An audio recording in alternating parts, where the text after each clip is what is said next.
Hey, how you doing? I'm Davis, founder and engineering head at HVAKR, and this is the first video in a series of tutorials on how to use HVAKR.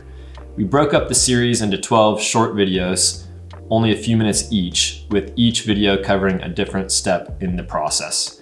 It'll take you through developing your basis of design, importing sheets, calculating loads, and we'll end with a brief introduction to our upcoming duct design tool. Well, let's keep it short and sweet and get right into part one, creating a new project. When you log into HVAKR, it'll take you to your project library. To create a new project, just click Create a New Project, name your project,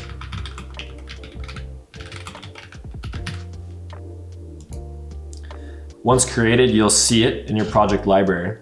Quick note while we're here, if you want to share your project with other team members, click this menu button, Share, type in their email addresses separated by spaces,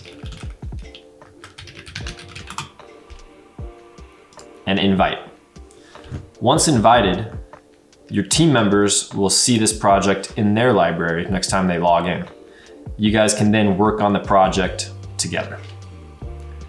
Okay, the first thing you see when you open up your new project is the General Information tab.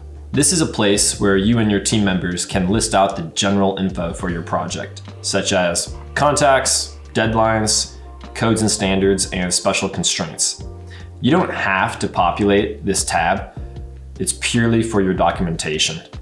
However, there's one exception to that. You do need the project address. This is going to be used to gather weather data, which we'll cover in part 2, weather.